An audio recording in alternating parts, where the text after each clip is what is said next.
بسم اللہ الرحمن الرحیم۔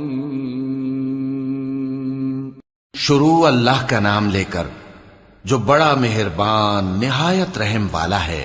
جو چیزیں آسمانوں میں ہیں اور جو چیزیں زمین میں ہیں سب اللہ کی تسبیح کرتی ہیں، اور وہ غالب ہے، حکمت والا ہے۔ وہی تو ہے جس نے کفار اہل کتاب کو پہلی لشکر کشی پر ہی ان کے گھروں سے نکال دیا۔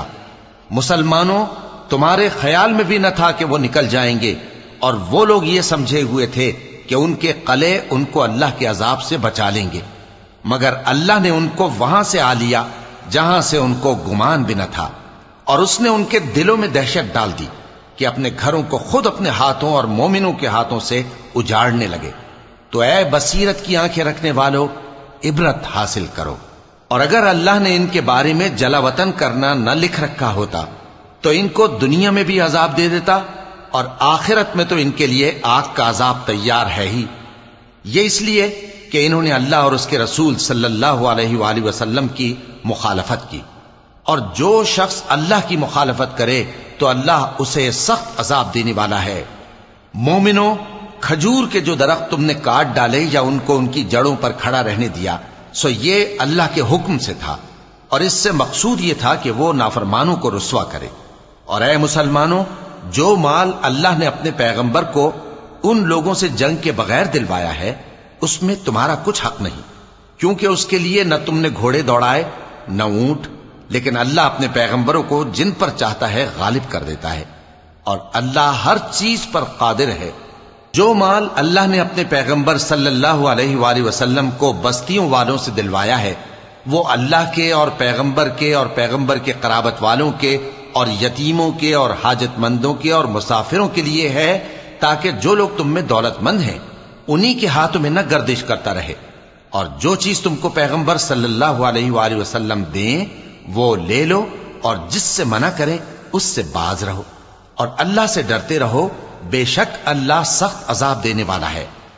اور ان ضرورت مند مہاجروں کے لیے بھی جو اپنے گھروں اور مالوں سے خارج اور جدا کر دیے گئے ہیں، جو اللہ کے فضل اور اس کی خوشنودی کے طلبگار اور اللہ اور اس کے پیغمبر کے مددگار ہیں، یہی لوگ سچے ہیں۔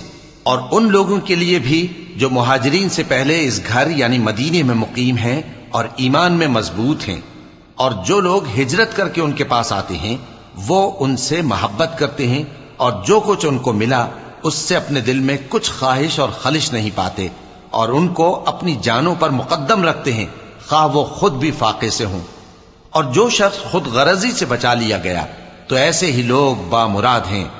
اور ان کے لیے بھی جو ان مہاجرین کے بعد آئے اور دعا کرتے ہیں کہ اے پروردگار، ہمارے اور ہمارے بھائیوں کے جو ہم سے پہلے ایمان لائے ہیں گناہ معاف فرما، اور مومنوں کی طرف سے ہمارے دل میں کینہ و حسد نہ پیدا ہونے دے۔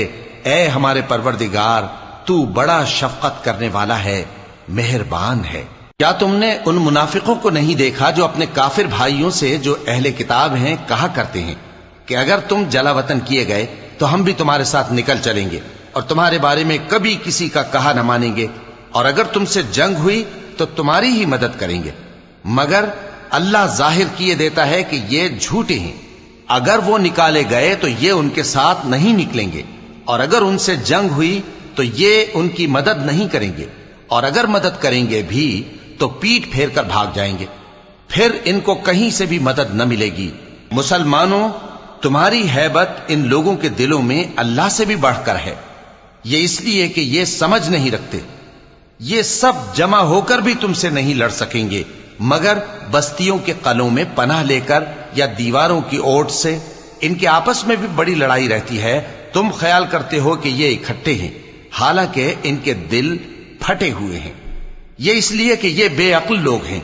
ان کا حال ان لوگوں کا سا ہے جو ان سے کچھ ہی پیشتر اپنے کرتوت کی سزا کا مزہ چکھ چکے ہیں، اور ان کے لیے دکھ دینے والا عذاب تیار ہے۔ منافقوں کی مثال شیطان کی سی ہے کہ انسان سے کہتا رہا کہ کافر ہو جا، پھر جب وہ کافر ہو گیا تو کہنے لگا کہ مجھے تجھ سے کچھ سروکار نہیں، مجھ کو تو اللہ رب العالمین سے ڈر لگتا ہے۔ تو دونوں کا انجام یہ ہوا کہ دونوں دوزخ میں جائیں گے، ہمیشہ اس میں رہیں گے، اور بے انصافوں کی یہی سزا ہے۔ اے ایمان والو، اللہ سے ڈرتے رہو، اور ہر شخص کو دیکھنا چاہیے کہ اس نے کل یعنی آخرت کے لیے کیا سامان بھیجا ہے۔ اور ہم پھر کہتے ہیں کہ اللہ سے ڈرتے رہو، بے شک اللہ تمہارے سب اعمال سے خبردار ہے۔ اور ان لوگوں جیسے نہ ہو جانا جنہوں نے اللہ کو بھلا دیا تو اللہ نے انہیں ایسا کر دیا کہ وہ خود اپنے آپ کو بھول گئے۔ یہی لوگ ہیں نافرمان۔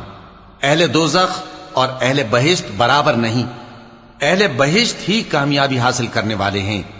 اگر ہم یہ قرآن کسی پہاڑ پر نازل کرتے تو تم اس کو دیکھتے کہ اللہ کے خوف سے دبا اور پھٹا جاتا ہے۔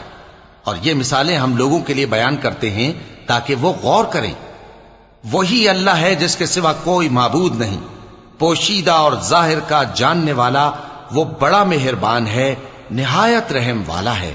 وہی اللہ ہے جس کے سوا کوئی عبادت کے لائق نہیں، بادشاہ حقیقی، ہر عیب سے پاک، سلامتی دینے والا، امن دینے والا، نگہبان، غالب، زبردست، بڑائی والا۔